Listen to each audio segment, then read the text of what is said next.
Good morning po mga kabayan. Welcome po muli sa ating panibagong update rito po sa mismong PNR NECR South sa porsyon ng Santa Rosa City, Laguna. Masisilayan po natin mga kabayan na dalawang poste na po itong nalatagan, no? Dalawang span na po ito mga kabayan. So ngayon, naka-prepare na po sila sa paglatag sa pangatlong poste, pangatlong span mga kabayan. Okay, samahan niyo po si Porca Studio sa ating panibagong update rito po sa PNR NECR South, Santa Rosa City, Laguna. At atin din pong silipin mga kabayan yung portion ng San Pedro dahil paspasan na po doon ang paggawa mga kabayan. Pagbaon ng board pile at mayroon na rin po doong naitayong poste sa mismong San Pedro City, Laguna. So ngayon, dito muna tayo mag-update sa mismong Santa Rosa City area. Masisilayan natin na talagang mabilis yung progress rito sa area mga kabayan. Ayan po, makikita natin na nakaabang na po sila, nag-antay na lang po sila ng mai-deliver na po yung mismong segmental box girder sa pangatlong span mga kabayan. Yung pakaliwa, going to Santa Rosa proper na po yan. No?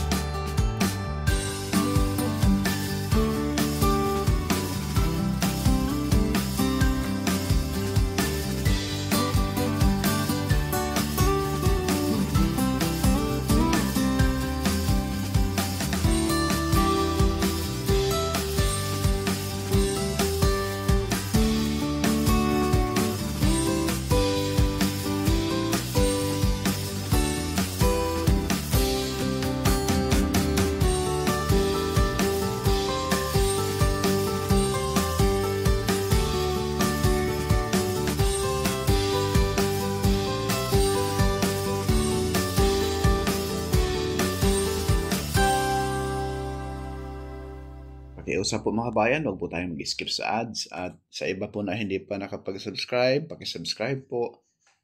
At i-hit lang ang notification bell yung all upang lagi kayong updated pag may mga bagong upload tayo sa infrastructure dito sa ating bansang Pilipinas. Sa ating mga OFW, ganun po mga kabayan, naway pagpalain po tayo ng buong may kapal. Ito na po yung pangatlong span mga kabayan. Naka-ready na po yan, nag-aabang na po sila sa pagdating ng segmental box girder.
yung portion ng Pakanan mga kabayan, yan po ay papunta na po yan doon sa Cabuyao City proper, no?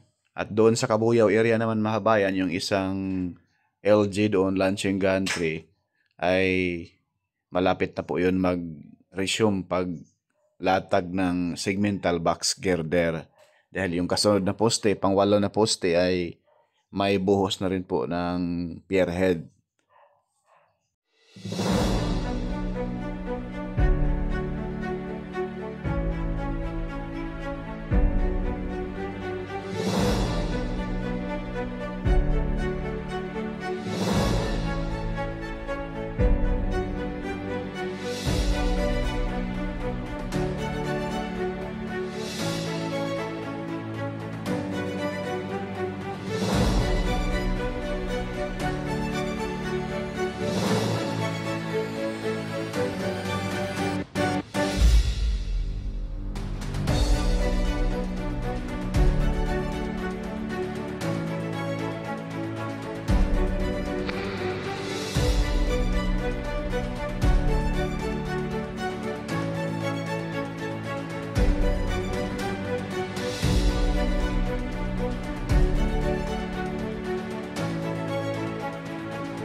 Ito na yung San Pedro mga kabayan, napaspasa na rin po dito ang pagbaon ng mga board pile at pag mismong doon sa unahan mga kabayan, papuntang Muntinlupa, SM Muntinlupa dyan sa unahan. Pagkalampas lang nitong crossing dyan sa Old PNR, dito sa may San Pedro, crossing dyan sa unahan mga kabayan, mayroon na rin pong poste na naitayo. Pinakaunang poste rito sa portion ng San Pedro, Laguna. So itong binabaan ngayon, yung reverse na yan, yan po ang board pile. 6 na ganyan, ibabaon sa ilalim. Then saka na yung pinakasentro, yun na po yung pinakakulom ng PNR. Ganyan po mga bayan. Napaka talagang quality ito ang paggawa. Sa mga nambatikos na napakabagal daw paggawa, hindi po yan basta-basta mga bayan dahil buhay ang nakataya dyan kung hindi maganda ang quality ng paggawa. Biruin nyo, mga PNR yan, dyan na sa taas yan dadaan mga kabayan. Tapos yung portion na ito rito mga kabayan ay nasa taas po dahil andito po tayo ngayon sa tulay, nakapatong, no? Dito sa may San Pedro ay sa taas ng tulay na ito dadaan yung mismong ating PNR na inaabangan natin at ito yung sagot sa kalbaryong traffic rito sa South mga kabayan, no? Napakalaking tulong nito once na ito ay maging operational na. Ito po yung sinabi ni Sir Jaime Bautista ng DOTR Secretary. Clark to Valenzuela, no? We are expecting na mag-operate tayo by end of 2027 or early 2028, no? And then yung construction from Valenzuela to Calamba, siguro it will take another 2 years. Itong buong project na to from Calamba to Clark ay almost 800 billion pesos, more than 800 billion.